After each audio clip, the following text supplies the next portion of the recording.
اب اس درخواست کو بائی پوسٹ وہ بھیجیں گے۔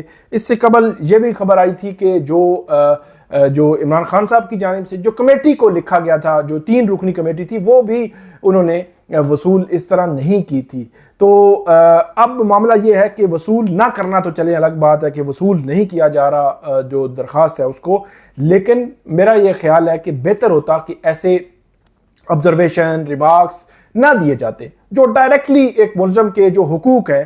یہ سب جوڈس میٹر میں عمومی طور پر ججز ایسی بات نہیں کیا کرتے، سپیریئر کورٹس کی خاص طور پر ججز، اور وہ اس کا خیال کرتے ہیں، ہمیشہ سے کسی وکیل کو نہیں بولنے دیتے، کسی فریق کو نہیں بولنے دیتے، بلکہ چیف جسٹس قاضی فائز عیسیٰ کو خود میں نے سنا کہ جو کیس ہے شوکت عزیز صدیقی صاحب کا کیس تھا، اس میں فیض حمید کے حوالے سے جب بات آئی تھی یا کسی اور کے حوالے سے بھی، تو انہوں نے کہا تھا کہ کیونکہ وہ ہمارے سامنے نہیں ہے تو ان کے حوالے سے بات نہ کریں۔ تو اس کا مطلب یہ ہوا کہ جو آپ کے سامنے نہیں ہے اس کے حوالے سے بات نہیں کرنی چاہیے۔ تو اس کیس میں عمران خان کے خلاف یہ کیس چل رہا ہے، بشریٰ بی بی کے خلاف کیس چل رہا ہے، وہ آپ کے سامنے نہیں تھا تو اس کے حوالے سے بات نہیں کرنی چاہیے تھی جو ڈائریکٹلی اس کو افیکٹ کرے۔ بہرحال یہ درخواست وصول تو نہیں کی گئی، لیکن دیکھیں گے کہ اس کا کیا کوئی اثر ہوتا ہے یا نہیں ہوتا۔ ٹریبونلز کیس ہیں، یہ 8 ٹریبونلز ہیں جو پنجاب میں جو الیکشن پٹیشنز ہیں جن کو انہوں نے سننا ہے، وہ غیر فعال پڑے ہوئے ہیں۔ سپریم کورٹ کے سٹے دیا ہوا ہے، سپریم کورٹ نے، ہائی کورٹ نے اسلام آباد کے 3 ایک ٹریبونل پر سٹے دیا ہوا ہے، وہ غیر فعال پڑے ہیں۔ 180 دن میں وہ پٹیشنز ڈیسائیڈ ہونی ہوتی ہیں الیکشن ایکٹ کے تحت۔ الیکشن ایکٹ پہ لکھا ہوا ہے کہ جو الیکشن پٹیشن آئے گی 180 دن میں اس کا فیصلہ ہو جائے گا، لیکن فیصلہ نہیں ہوا کیونکہ غیر فعال ہے، اور پچھلے 1-1.5 ماہ سے یہ معاملہ جو ہے چلا ہوا ہے۔ اور سپریم کورٹ نے پچھلی سماعت پر یہ کہا تھا کہ چیف الیکشن کمشنر اور جو chief justice Lahore high court ہے وہ آپس میں جو ہے وہ میننگ فل کنسلٹیشن کریں، ملاقات کریں، ملیں، اس میں بات کریں۔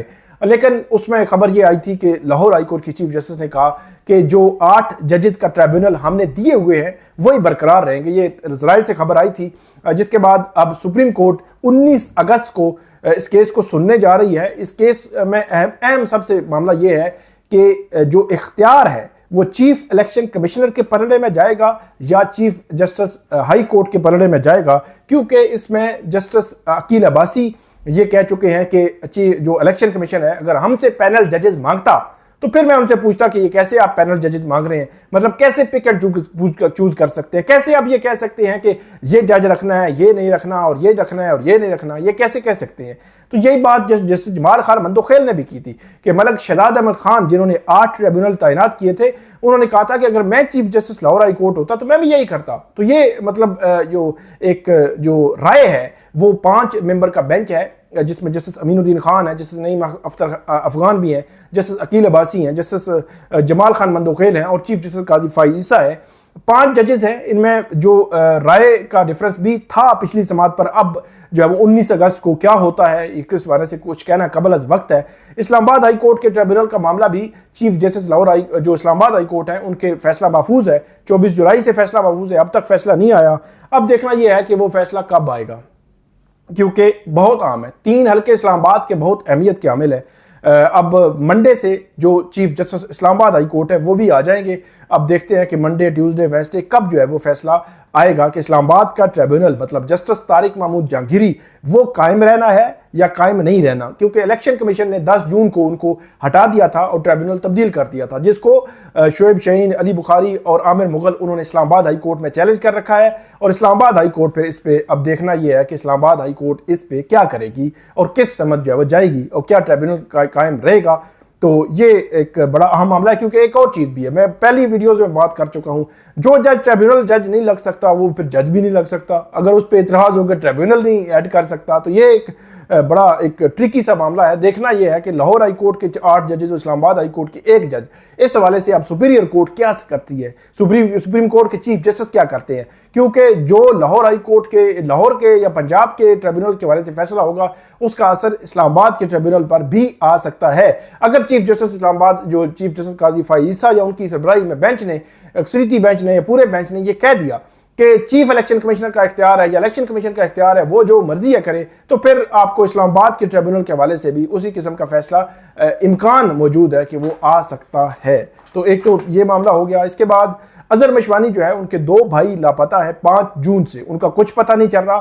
جو وزارت دفاع ہے، وزارت داخلہ ہے، پنجاب پولیس ہے، آئی جی اسلام آباد ہے، اسلام آباد پولیس ہے، FIA ہے، سب کہتے ہیں ہمیں کچھ معلوم نہیں. جسٹس میاں گل حسن اورنگزیب نے گزشتہ جو سماعت تھی اس سماعت کا تحریری آرڈر جاری کیا ہے. 5 صفحات پر مشتمل یہ تحریری آرڈر ہے، جس میں انہوں نے کہا کہ سیکٹری دفاع نہیں آئے، ان کے جو ماتحت تھے وہ آئے، جو اسسٹنٹ یا جو ایڈیشنل سیکٹری تھے، جوائنٹ سیکٹری تھے وہ آئے، پھر سیکٹری انٹیریئر آئے، DG FIA آئے، لیکن IG نہیں تھے، DIG جو ہے وہ آئے. تو انہوں نے سب نے یک زبان ہو کر یہ کہا کہ ہمیں کچھ معلوم نہیں ہے. اور عدالت نے کہا کہ جو وزارت دفاع ہے ان کے نمائندے کی جانب سے کوئی ایسا ریٹن میں کوئی ایسی بات بھی نہیں عدالت کے سامنے پیش کی گئی کہ جس میں کوشش کی گئی ہو کہ کچھ نہ کچھ کیا گیا ہے. تو اس کے بعد جسٹس میاں گل حسن اورنگزیب نے یہ لکھا کہ اٹارنی جنرل جو ہیں وہ جائیں، جو پرائم منسٹر ہے ان کے ساتھ ملیں، اور پرائم منسٹر کے ساتھ ملنے کے بعد وہ وہاں پہ یہ طے کریں کہ جو لوگ غیر قانونی طور پر اپنے ہی شہریوں کو جو اس طرح اب سے بجا میں رکھتے ہیں تو ان کے حوالے سے ان کے خلاف کارروائی کرنے یا ان کے خلاف تادیبی کارروائی کرنے کے حوالے سے ان کا میکانزم کیا ہے.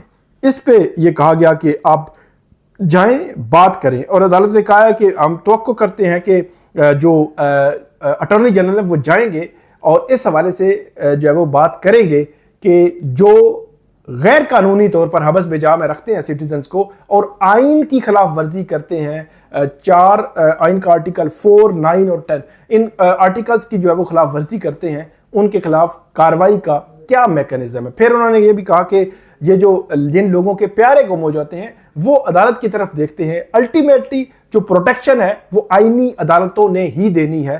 عدالت جو ہے وہ اس حوالے سے یہ کہا گیا ہے کہ 20 اگست تک جو دونوں بھائی ہیں اظہر مشوانی کے، ان کو بازیاب کرایا جائے اور عدالت کے سامنے پیش کیا جائے. اور یہ جو آرڈر ہے اس آرڈر کو پرائم منسٹر کے سامنے بھی رکھا جائے. ایک تو یہ معاملہ ہے، اور جسٹس میاں گل حسن اورنگزیب نے یہ بات بھی کی تھی کہ اگر 20 اگست تک ان کو نہیں لایا جاتا تو پھر جو ہے وہ انہوں نے کہا کہ میرا پھر دماغ گھوم جائے گا، آپ نے گلا نہیں کرنا. تو بہت امپورٹنٹ ہے، اب دیکھنا یہ ہے کہ 20 اگست تک کیا ان کو بازیاب کرایا جاتا ہے یا نہیں کرایا جاتا. آخری ہمارا معاملہ موضوع ہے 190 ملین پاؤنڈ کیس. اس میں تفتیشی افسر پر پارشلی جو جرح ہے وہ ہو چکی ہے، اب باقی جو جرح رہ گئی ہے وہ جرح ہونی ہے. اس کے بعد تفتیشی افسر کے بعد جو اکویٹل کی بریت کی درخواست جو ہے وہ دائر کر رکھی ہے بشرا بی بی نے، اس کی درخواست پر دلائل ہونے ہیں ایک طرف کے بھی دوسری طرف کے بھی. اور اس کے علاوہ اس کیس میں اب جو جرح کے بعد 342 کی ایک سٹیٹمنٹ ہوتی ہے ملزمان کی جانب سے وہ ہوگی. اور اس میں دلچسپ معاملہ یہ ہے کہ عمران خان جو ہے وہ اشارہ دے چکے ہیں کہ وہ اپنے دفاع میں گواہ لائیں گے. پہلی دفعہ ایسے ہوگا، سائفر کیس، عدت کیس، توشہ خانہ کیس، پہلے توشہ خانہ کیس، 4 ٹرائلز ہو چکے ہیں. کبھی ایسی گواہ، بلکہ جو پہلا توشہ خانہ تھا وہ اس میں گواہ لانے کی کوشش کی گئی تھی لیکن عدالت نے درخواست مسترد کر دی تھی. اب دوبارہ سے گواہ جو ہے وہ لانے کے حوالے سے فیصلہ کیا گیا ہے. اب گواہ بھی انہوں نے لانے ہیں، وہ گواہ کون سے ہوں گے، کتنے جو ہے وہ اتھینٹک ہوں گے، یہ ساری چیزیں بھی اہم ہوں گی جو سامنے آئیں گی. اس کے بعد فائنل آرگومنٹس ہوں گے اس کیس کے. لیکن اسی کے ساتھ ساتھ عمران خان صاحب نے گزشتہ روز ایک درخواست بھی دائر کی کہ ہمیں وہ 2020 کے وہ نیب کے آرڈرز چاہیے جس میں نیب ایگزیکٹو بورڈ نے اس القادر ٹرسٹ کیس کو بند کر دیا تھا. اور وہ جو بند کرنے کا آرڈر ہے، وہ جو دستاویزات ہیں وہ منگوائی جائیں، لیکن احتساب عدالت نے ان کی درخواست خارج کر دی. اب اسلام آباد ہائی کورٹ میں وہ گزشتہ روز گئے ہیں. اب منڈے کے دن یہ کیس فکس ہونے کا امکان بہرحال موجود ہے، جس میں ان کی جانب سے استدعا کی گئی ہے کہ ٹرائل کو رکوا دیا جائے. اچھا، ٹرائل کو رکوا دیا جاتا ہے تو پھر ٹرائل آگے بڑھے گا، اگر نہیں رکوایا جاتا تو بڑی تیزی سے جج صاحب جو ہے وہ اس ٹرائل کو آگے لے کر چل رہے ہیں. اور وہ ٹرائل آنے والے دنوں میں کہیں جب وہ کنکلوڈ بھی ہو سکتا ہے، کیونکہ اس میں سٹیپس جو ہے وہ بالکل آخری رہ گئے ہیں. لیکن اسی دوران 6 جون کو سپریم کورٹ آف پاکستان نے نیب ترمیم کیس کا فیصلہ محفوظ کیا تھا. اس پر سپریم کورٹ نے ابھی تک کچھ نہیں کیا. 70 دن ہو گئے ہیں لیکن وہ فیصلہ ابھی تک نہیں آیا. چیف جسٹس قاضی فائز عیسیٰ کی سربراہی میں یہ بینچ تھا. یہ فیصلہ پہلے بھی میں بتا چکا ہوں، نیب ترمیم کا فیصلہ اگر حکومت کے حق میں آتا ہے تو بینیفیشری عمران خان ہوں گے، توشہ خانہ کا جو نیا کیس بنا ہے یہ کیس ختم ہو جائے گا اور 190 ملین پاؤنڈ کیس پر بھی اثر ہوگا اس کا. اگر حکومت کے حق میں یہ فیصلہ آتا ہے، جو بظاہر لگتا بھی ہے کہ حکومت کے حق میں یہ فیصلہ آئے گا، بظاہر امکانات ہیں، تو یہ 70 دن سے یہ فیصلہ نہیں آیا جو نیب ترامیم کیس کا، وہ کیوں نہیں آ رہا اب وہ سپریم کورٹ ہی بتا سکتی ہے. اگرچہ چیف جسٹس قاضی فائیسہ کہتے ہیں کہ 1 منتھ میں جو ہے وہ محفوظ شدہ فیصلہ آنا چاہیے. تو یہ تھی آج کی ہماری ویڈیو. امید ہے آپ کو پسند آئے گی. اس پہ فیڈ بیک دیجیے گا، کامنٹ کیجیے گا. بہت شکریہ.